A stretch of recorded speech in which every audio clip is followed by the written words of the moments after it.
Okay. No, I was on the road for about 3 years in my other van, Yes, ma'am. and then I had to go back home and take care of some family problems and issues and help out there for quite a while. And so I went back on the road in 2020, 2024. Stayed out again for a year and came back again for family issues. But now everybody's fine. They're doing their own thing, and it's time for me to do my own thing. And last trip of my life. I can see Exactly. all I can see while I can. That's exactly what I've been doing. And meet That's the best people and the most interesting people. I've met more friends out here on the road than what I had actually in Stick and Brick. I understand fully. I've met more good-hearted people out here on the road than I do family members back Yeah, home. absolutely. I mean, it's insane. And from everywhere, from Alaska, Hawaii, I mean, Maine, the whole 9 yards, Canada. Right. I met some great people from Canada and That's France. people have asked me if I wanted to travel up to Alaska and go into Canada. I really don't. I just want to stay in the lower 48 with the turmoil that's going on and the uncertainty in the world. I mean, there's no doubt we're in a dumpster fire right We now. are. We are, and it's the older people that are really experiencing the crunch, and that's what America don't get to see. You know, is there's quite a few older people living out in the woods and just trying to Yeah. survive off a little bit of Social Security. I know I'm one of them. Well, I get some retirement, and then I get my Social Security, which I do. I'm more fortunate than a lot of people. Yes, ma'am. But it's still not enough to meet Stick and Brick and all the needs of that. And if I could, I'm out here really by choice. I could be in Stick and Brick, but my choice is to be out here. Love it in the woods. I love the people I meet. Right. It's for me. It's peace and balance. It's That's my happy that's place. something that I always preach now, and I started preaching it here about a year and a half ago.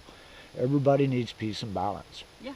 And they really need to unplug from the internet. A lot of people spend so much time in the digital world now, they have no clue to the real world out here.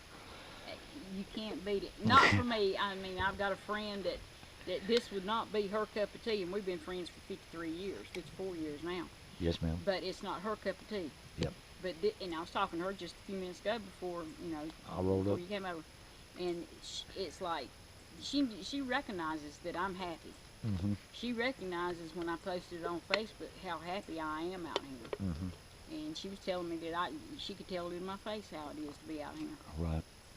And just the people from everywhere, and we are all basically the same. We no are. matter the socioeconomic background, the Right. race, it does It not doesn't matter. No. We all bleed red, and Absolutely. we all breathe oxygen. And that's what makes me happy about the people I run into here. It's just phenomenal the way they treat each other. We Right. treat each other. And I'm glad to be part of a community. I am too. You said you were a gypsy. I've actually turned nomadic over the last 2 years and really gone hardcore. I don't like to stay in one place for longer than 10 days, and then I move on. And I've got to see so many different beautiful places. And I've been, I have yet to see a bear. The only bear I've seen was dead on the side of the road, but I've seen so many animals, and being a photographer, I've taken some amazing video footage and pictures. And I wouldn't, I wouldn't change the world because the cities have become so ugly. Yeah. And just, it's insane. When I went through Portland, Oregon last year, it was 30-something miles and nothing but homeless camps on both sides of the freeways. In Portland? Yeah. I've never been to Portland. Portland, Oregon. I mean, I went through in the morning, and it was a shame seeing all them hundreds of people all along the highways in their tents and cardboard shanties. And I mean, it doesn't stop. And I just cruised on through the town. I don't want to get hung up in the mess. I Why mean, can't this country do better for people? I mean, I understand people are on drugs, but there needs to Right. be treatment centers that can be, there for the people. But they're so expensive. I don't Insurance have, don't pay for it. right, insurance don't cover nothing. And that's why, I have no doctor now. I'm cruising America with no doctor, and I'm just hoping nothing goes wrong. Last year I dislocated my shoulder going down a mountain on my wheelchair here, and I ended up setting it back, but my shoulder's never been the same. And I actually, 2 years ago, I laid my knee open so bad that I needed to go to the emergency room, but I ended up cutting the old skin off and meat off and super glued it back together. How'd you do that? I was at I was in Virginia.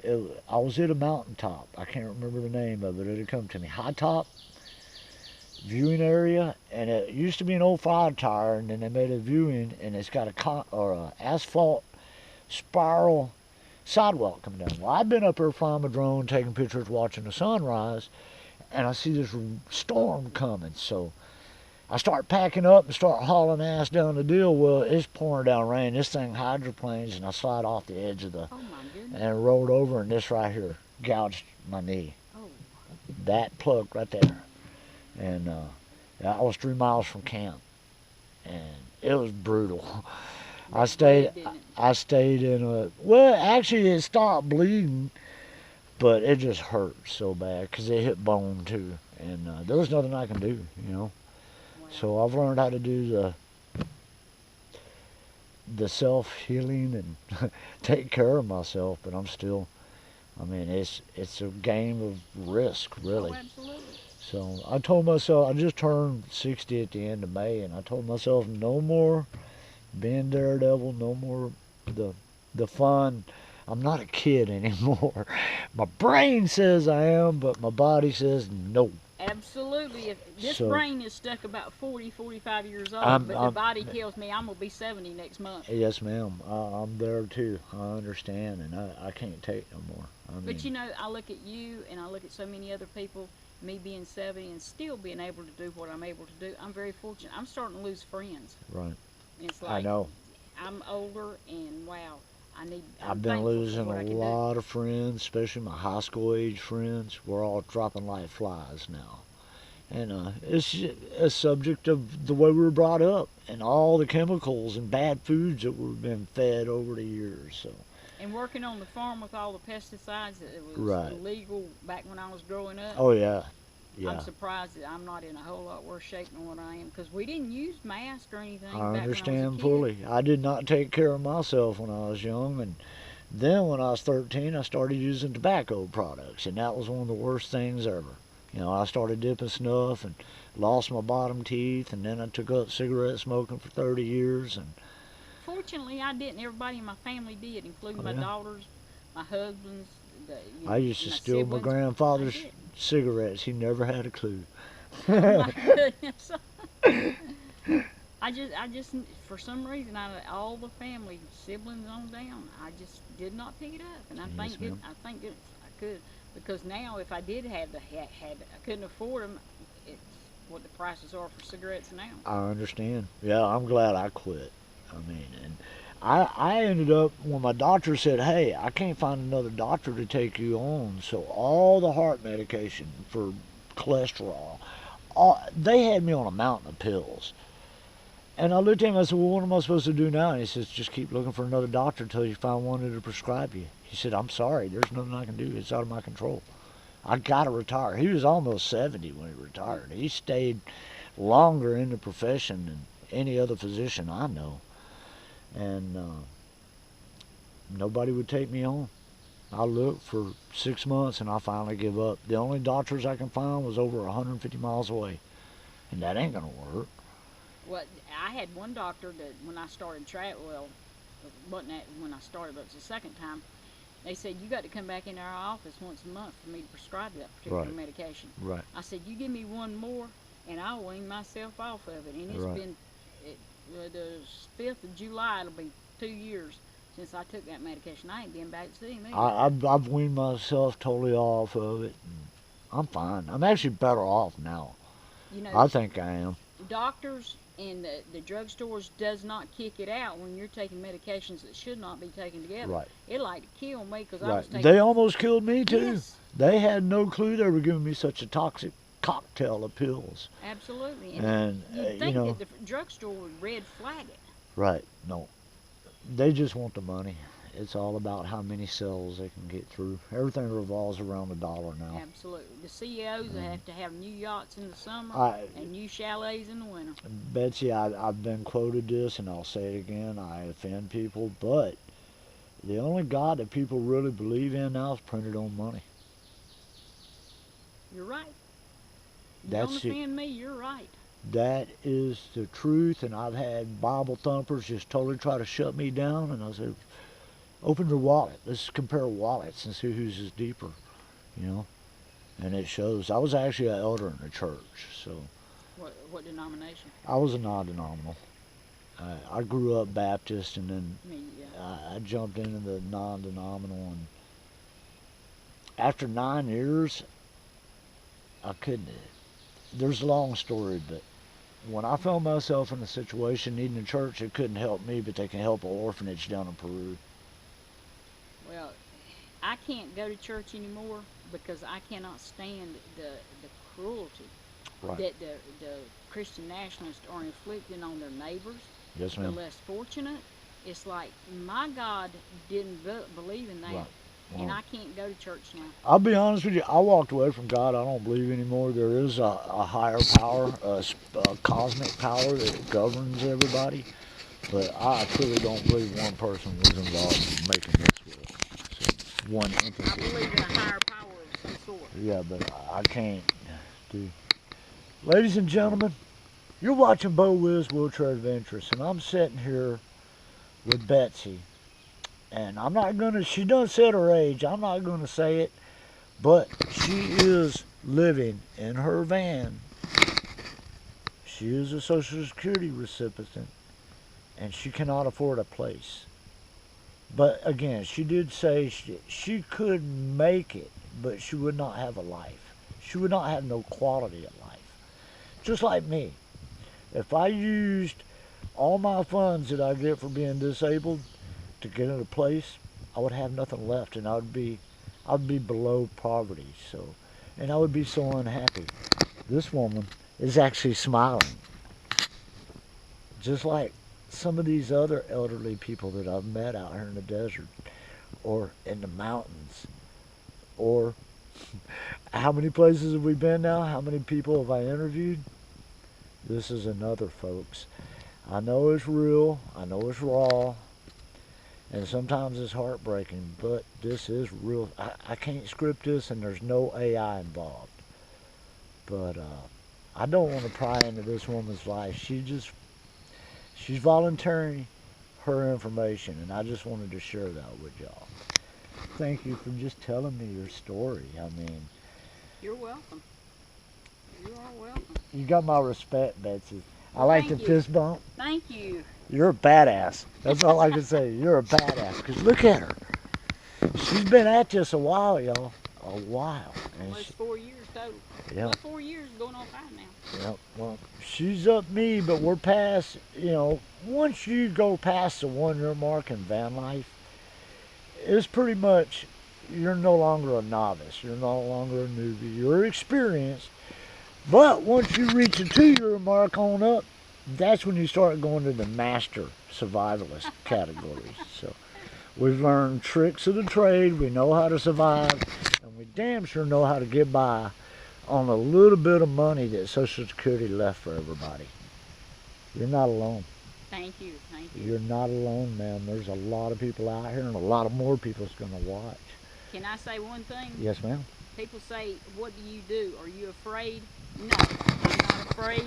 I'm aware, but I'm not afraid. Exactly. You're a very independent woman, and you're strong. And it shows to be out here by yourself. Folks, I've only been here a few days, and my camp is right there, 100 yards away, not even 100 yards. And I've watched her. She just sits over here quietly by herself. And this morning I had to leave and go get some more water and a few other things at Dollar General, which is 5 miles away. So I asked her when I left if she needed anything. Because that's what we do in van life. We ask our neighbor campers if they need anything. Especially, when it's a good drive and we're all trying to survive. So look out after your camp neighbors, especially if it's obvious. We try to stay hidden but we can't. We have to blend in. We got 4th of July weekend coming up. We wish every one of y'all a safe holiday and peace and balance. There will be more interviews like this. I may even have more clips of my interview with Betsy here. So stay tuned to Wheelchair Adventures. Yeah, I have a problem myself too. I'm very brutally honest. So if I get into talking with somebody and they got issues or something, they talk like they want uh, advice. I got a lot of advice. I've lived a lot. And that's where I found talking to the older homeless people. They're the ones that have truly experienced hardship through their lives. They've witnessed trauma that most people can't even fathom. But yet, they're still able to get out here and smile. You know, I have learned that I don't ask for assistance because when me and my first husband divorced, I made $100 a year too much to get any assistance. Did you? That's $8.50 a month.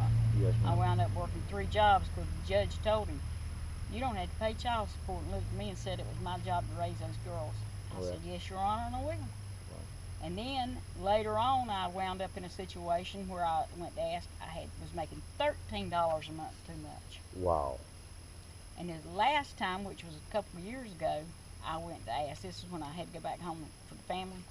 I asked. I was $28 a month over. Yes, ma'am. Getting assistance. I said, no more. That's 3 times.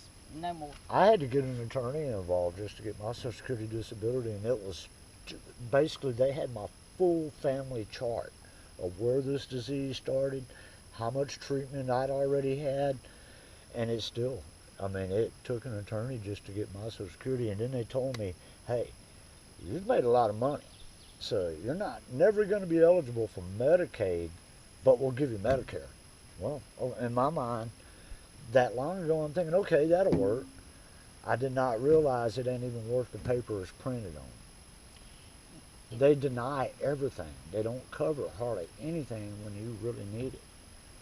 I was fortunate enough, and that's why I stayed at my job to retire at 50, because if you were at least 50 and had 20 years service in, I had 23 when I turned 50, and I wanted to go drive my big truck, so I retired. But at that point, they pay for your insurance until you get Medicare, and then they pay the supplemental for the drugs and all. Like, I do have a copay for my drugs. Right. It's like anywhere from like $1.73. One of them is To the people that donated to my homeless human being kits, I found somebody that I want to share the female with, and I've already done an interview with her. But we were just talking, and I realized something. I know you don't have your hat on, but I know you said that you didn't want to be on video unless you had your hat on. I have about 10 or 12 in the back. Gotcha. Okay. I put on another shirt too today. Folks, as y'all know, I've been giving out homeless kits to people across America. And I've got a lot of sponsors that help donate toward these kits. Well, I just happened to ask Betsy if she had a first aid kit. Which she's got stuff, but she don't have a pure kit per se. And everybody should carry one of these. Some of the money that was donated to me, I'm not going to go into everybody that donated, but just let you know, here's where some of that money's gone. Now, I'll put these kits together. After saving a woman's life, which you see in the video, you know the story, I'll put these kits together for homeless people, because like I was telling you, in Portland, it broke my heart, going through the city just seeing 30 miles of homeless. You're doing very well. I can see you know what you're doing. You're very skilled at van life and living the cheap van life. And I'm not trying to insult you or anything, but I do have a first aid kit that I want to give to you. Well, thank you. I've got stuff, but it's not together, that's for Right. sure. And then the rest of this bag has various stuff for women in it with babies. I mean, there's stuff that people donated to me to give out. If you can use this, use some of it. If you come across any woman, could you pass it, please, Steve? I do. I try to pay everything forward that I can. And I wanted to give this to you Well, so thank you you. could pay it forward and do like Thank you. I've been doing. Thank you. Folks, I think you know again, me well enough to know that I do try to pay stuff forward. right, as me and her talked about in an interview, if you watch it, we talk about people have lost respect for other people. People don't care about other people anymore. And that's what's going wrong with America. We need to look out after each other. If not, it's just going to go to a big damn dumpster fire. We don't need that. So, look out after each other. Even Love if one it's just another. a fellow van lifer, somebody you just passed for a day or two. Look out after each other. Peace and balance. My van life neighbor and friend Betsy's taking off, y'all. You taking off now? Yeah, I got everything packed up. I got to get rid of some of these water jugs. Right. You know, this is the coolest thing about when you meet other people in this community and lifestyle.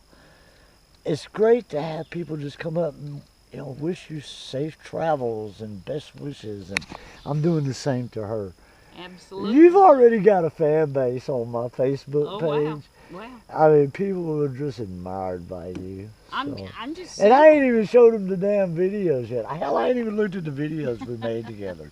I've been so preoccupied with other things. And folks, last night we had the most awesome storm. We Wasn't did. I enjoyed that. I got out, I run around in the wetness just because it was so hot and sticky and steamy. It dropped 14 degrees, feel like, in 15 minutes. I'm and glad thinking, it thank did. you. I was sweating. I literally got down to my undies and was sweating in the van with a fan blowing on me. That's the part of van life that most people don't realize. It can be kind of brutal. And like this morning, as the sun rose, the mosquitoes came full blast after the rain. They're starting to move on, but yeah. Well, peace and balance to you on Same to your. you. I won't say goodbye because we're I- going to I- cross our paths I again. never say goodbye. That's one of my rules. I always say later. Safe travels, and I will see you on the road somewhere. You're so awesome. I Thank wish you. nothing but the best for you, Thank and I you. will stay in touch with you. Please do. Please do. And, We got digits. We've been texting each other, so. and talking about our raccoon. Right. We've had a raccoon coming up in the camp. Well, last night I was sitting here at the door, and as y'all see, go check out the video. I chased him down, and he was running. He was on 3 legs, had one leg up in the air, and he was dropping a poop. I scared him that bad. It was so funny. Anyway, y'all see me. Betsy's fixing to take off and hit the road. She's going to another free location where she can camp out and be at peace with nature and peace with herself and peace with the world. That's the greatest thing about going out here. I got one final question. Sure. Where would you like to be in 5 years? I would like to be still doing what I'm doing and able to do what I'm doing because I know my age is going to catch up with me at some point. But I'm fortunate. I'm very fortunate because some people don't have the luck at my age that I have had. And the more places I go and the more people I meet, that's my happiness. That's so awesome. Folks, take time. If you see an older person sitting by themselves, why don't you just reach out and just say, hello, how you doing? Spend 30 minutes of your day talking to people. You can change your life and their life by doing it. Let's all make smiles happen, okay? Peace and balance.